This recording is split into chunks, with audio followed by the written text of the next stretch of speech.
muto abasoma 50 ab'ettiimu mpaka ez'omuzannyo gw'ensero eza HBA Kampala Basketball Tournament. Abigail ngono y'omu ku bawanguzi b'empaka zino agamba kubadde kweteekateeka bulungi nga kino kye kimusobozesezza okutuuka ku buwanguzi buno. I participated in skills challenge, shooting challenge, one-on-ones, free throw shooting contests, and I was able to win 2 categories.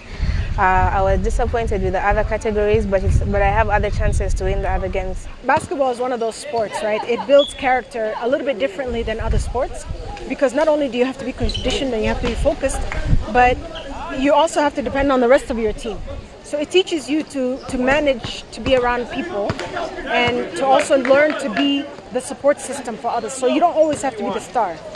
Empaka zino ziteekeddwa n'ekigendero ky'okukulakulanya ebitone ba musaayi muto naddala nga bazannya omuzannyo guno nga Henson Mbaziira omutegesi w'empaka zino bw'ayongera okunnyonnyola. Competition ebabikula amaaso ebaako position gye bateekamu nti singa nakoze kino nandibadde mpangula, so nsuubira okulaba abaana bali much more focused nga bali baagala kye bakola ate abaana abali motivated olw'ensonga nti bazanye tournament. Leero ffe tubadde wano ku tournament ya basketball nga tuyigiriza abaana nti oyinza kubeera basketball mulungi kyokka olina okuba n'empisa nti ne bw'oba okoze basketball twagala kulaba ng'olina empisa eziwa abantu ekitiibwa. Ate mu muzannyo gw'omupiira ttiimu y'abasomerako Mengo SS ezannyeemu omupiira ogw'omukwano n'abasomerako ku King's College Buddo.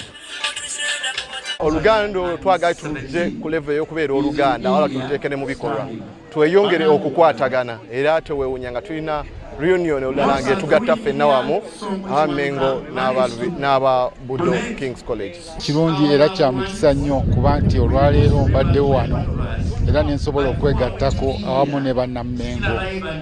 Era olunaku luno nluwa ekitiibwa ky'amaanyi era ndi musanyufu eri gye bali. Omupiira guno gugenza okukomekerezebwa nga bannyinimu aba Mengo SS baguwangudde ku golo 2-1.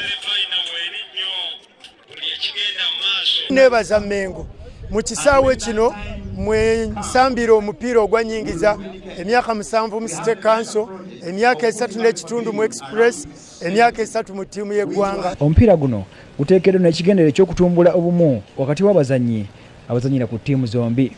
Owaswa James Segawa ne Beka Lwesabula, BBS Telefina. Kali bwe tutambudde olunaku olwaliro mawulire ageesigika mangi nnyo.